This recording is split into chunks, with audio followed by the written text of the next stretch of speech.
Welcome back. Hey, Chicago homeowners, if you haven't opened your recently mailed second installment property tax bill yet, let me spare you the surprise. The average median residential tax bill has gone up 16.7%, a historic increase, with some neighborhoods on the south and west sides being hit the hardest. It's all part of an analysis released today by the Cook County Treasurer's Office, and joining us now is Treasurer Maria Pappas. Thanks, Treasurer Pappas. So the obvious question here is, why are homeowners getting socked at this level?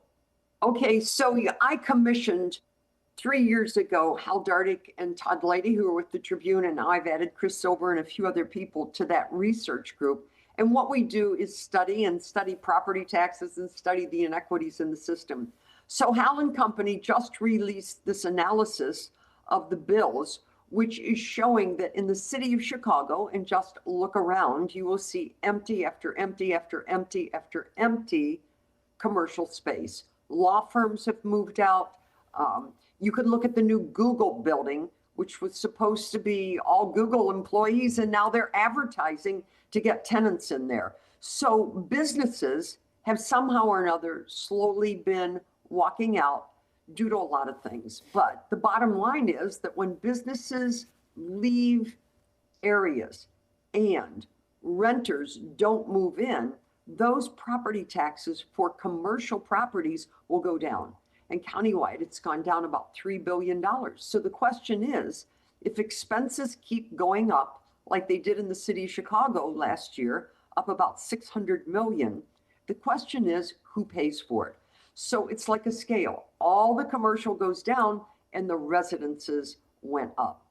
And it is startling because in many residential neighborhoods, African-American neighborhoods in particular, Garfield Park went up 133%, 99% in Lawndale, and 82% in Englewood. So you're going to say to me, well, how does that happen? It's pretty easy. If you come to my counter and you stand there, there are multiple people coming in and saying, I'd like to buy in West Garfield Park, I want to buy in Lawndale, I want to buy in Englewood. So they've come in and they've actually gone and purchased properties either through the land bank or the tax sale, bought something for $50,000, $60,000, went in, spent a ton of money, or were actually workers or construction workers themselves who improved a piece of property. And if you drive through West Garfield Park or Lawndale or Englewood, you're going to see these homes that have been magnificently restored. All right. Well, so the bottom line is those taxes went up as per Kagi.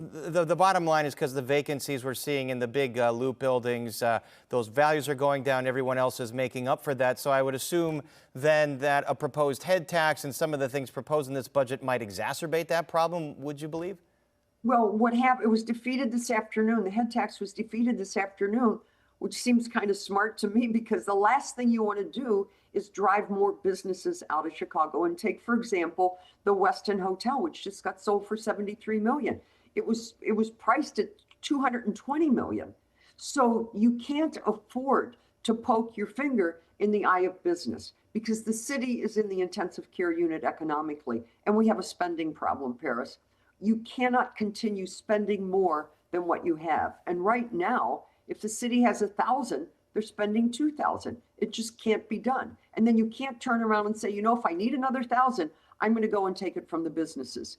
It's a really, really tough situation because they're collapsing on one end and the residences are having to pick it up. And when business walks out, it's a very bad situation, not just for Chicago, but any city in this country. It's a bad situation. I think there are a number of things that can be done for these residences. We went to Springfield last year and we got reduced the penalty interest rate from 18 to 9%. If you go to cookcountytreasurer.com right now, you can get everything that you want to know about your property.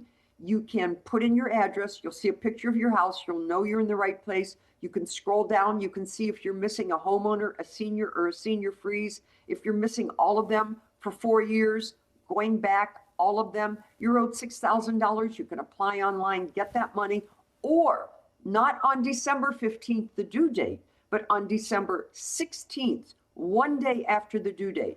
You can go to cookcountytreasurer.com, put in your address, and we have a new device there. It's called a payment plan calculator.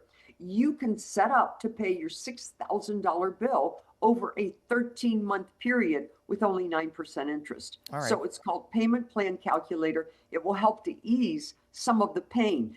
And I repeat, this is really very, very important.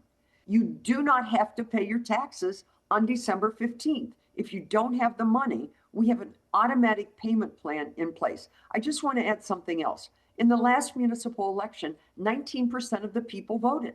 19% of the people voted. So all the people who are complaining about these bills, they need to be told to get up and vote. Finally, that leads me to the Al next question. Dardick did an appeal study, Paris, and this is really important. He did an appeal study.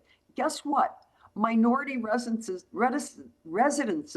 only appeal 25% of the time in the city of Chicago. So when you get that reassessment notice, appeal. And people don't know how to appeal. We've got to go through an education process.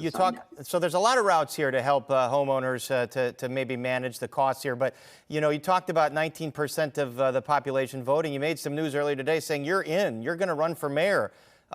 Is that set in stone? I'm an unannounced you're going to be there till the I end? have a WVON radio show. I don't want to give it up. I've given back $400 million to African Americans, and I'm still sitting on another $138 million. And I'm actually in the treasurer's race, which the primary is in March and the general is in November. But yes, I will get in. I'm unannounced, but I will get in. All right, Treasurer Pappas, you have a lot of thoughts and some good analysis here for all homeowners to check out and see where their money is going and why things have gone a little bit awry. Thank you so much for joining us. And thanks for having me, Paris. Always good to talk to you. Always good to talk to you, too. Take care now.